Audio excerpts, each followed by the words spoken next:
अस्सलामु अलैकुम वरहमतुल्लाहि वबरकातुहू। मेरे अजीज दोस्तों, रोज़ादार को रोज़ा दुरुस्त रखने के लिए रोज़े के मसाइल का जानना भी ज़रूरी है। अगर बग़ैर रोज़े के मसाइल को जाने रोज़ा रखेगा तो रोज़े के अंदर गलतियां करेगा और उसका रोज़ा दुरुस्त ना होगा। इसलिए मैं चंद मसाइल इस वीडियो के अंदर पेश कर रहा हूँ ताकि हमारा रोज़ा दुरुस्त हो।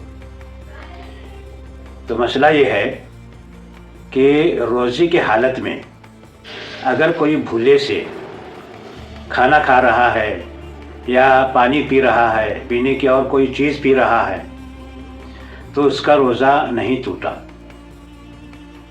और फिर आगे यूँ फरमाया कि अगर भूले से पेट भर कर भी खाना खा लिया तो भी जो है रोज़ा नहीं टूटा।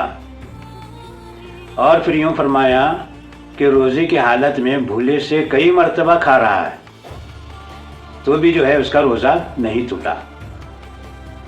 और फिर आगे फरमाया कि हमारे सामने कोई रोज़ादार खाना खा रहा है तो उसकी हालत को देखे, उसकी कंडीशन को देखे कि अगर उसकी कंडीशन ऐसी है कि वो रोज़े की तकलीफ़ को बर्दाश्त कर सकता है तो उसे फ़ौरन रोज़ा याद दिलाए कि भाई तू रोज़े की हालत में खा रहा है, ताकि वो खाने से रुक जाए। और अगर हम ऐसे आदमी को देख रहे हैं खाते पीते रोज़े की हालत में कि वो कमज़ोर है और रोज़े की तकलीफ़ को बर्दाश्त करने की ताकत उसके अंदर नहीं है, ऐसे आदमी को हम खाते पीते देख रहे हैं, तो फरमाया कि उसको रोज़ा याद ना दिलाए बल्कि उसे खाने दे। ठीक इसी तरह अगर रोज़े की हालत में मियाँ बीवी एक बिस्तर पर लेटे हुए हैं और आपस में प्यार कर रहे हैं, एक दूसरे को हाथ लगा रहे हैं, यहाँ तक तो दुरुस्त है। लेकिन अगर इसकी वजह से हमारी नफसानी ख्वाहिशात जाग जाए, जवानी का जोश उभर आए और सोहबत करने का अंदेशा हो, सोहबत का ख़तरा हो, तो ऐसा करना मकरूह है।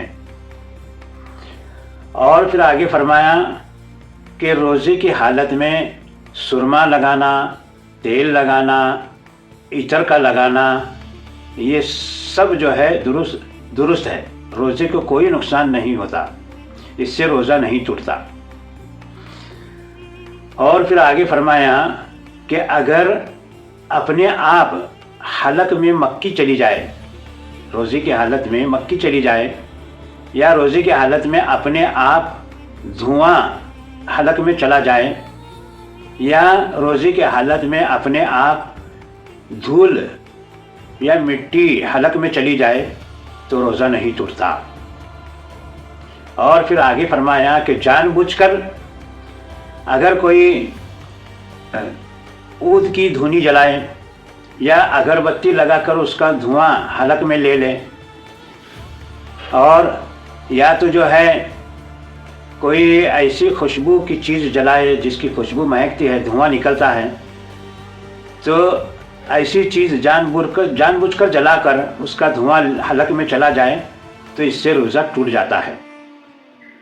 तो मालूम हुआ कि हम लाइल्मी की वजह से अक्सर लोगों को देखा गया कि रोज़ा तो है लेकिन अगरबत्ती लगा रहे हैं और अगरबत्ती का धुआं हमारे हलक में जा रहा है या नाक के ज़रिए से हलक में जा रहा है, तो इससे रोज़ा टूट जाता है। इसलिए रमज़ान के महीने में जबकि हम रोज़ा रखे हुए हैं, तो जब तक हमारा रोज़ा रहे तब तक अगरबत्ती न जलाए। और फिर आगे फरमाया कि हमने सहरी के वक्त में जो खाना खाया है, वो खाना खाते वक्त हमारे दांतों में खाने की चीज़ अटकी हुई है और वो चीज़ हम दिन चढ़े दांतों का खिलाल करके निकालते हैं और मुंह के बाहर निकाले बगैर हम उसको निगल लेते हैं। तो उसकी मिकदार को देखना चाहिए कि उसकी मिकदार अगर चने से कम है तो रोज़ा नहीं टूटता, कोई हरज नहीं होता। और अगर चने से ज़्यादा है तो जो है रोज़ा टूट जाता है। इसलिए इस बात का भी एहतियात करें कि जब भी हम दांतों में अटकी हुई चीज़ निकालते हैं तो उसको निगले नहीं। अगर निगलेंगे और वो चने के बराबर होगी, चने से ज़्यादा होगी, तो रोज़ा टूट जाएगा। और फिर यूँ आगे फरमाया कि अगर हम दांतों का खिलाल करके दांतों में अटकी हुई चीज़ को निकाल लेते हैं और मुंह से बाहर निकाल लिया और फिर उसको मुंह में डालकर निगल लिया, तो अब यहाँ ये हुक्म है कि वो अटकी हुई चीज़ चने के बराबर हो या चने से कम हो तो भी जो है बाहर निकाल कर निगलने से रोज़ा टूट जाता है। इसलिए इन मसाइल का जानना ज़रूरी है। इसलिए इस वीडियो में ये चंद मसाइल को पेश किया है और इन मसाइल को दूसरों तक पहुंचाए ताकि उनको भी इस मसाइल की जानकारी हो, उनका भी रोज़ा दुरुस्त हो। इस नीयत से इस वीडियो को, इस मसाइल को अपने दोस्तों में, अपने ग्रुप में शेयर करें और मेरे इस वीडियो को लाइक करें और सब्सक्राइब करें ताकि जो है अगला वीडियो आपको जो है आप पहले मिल जाए। अल्लाह ताला हम सबको अमल की तौफीक देता है।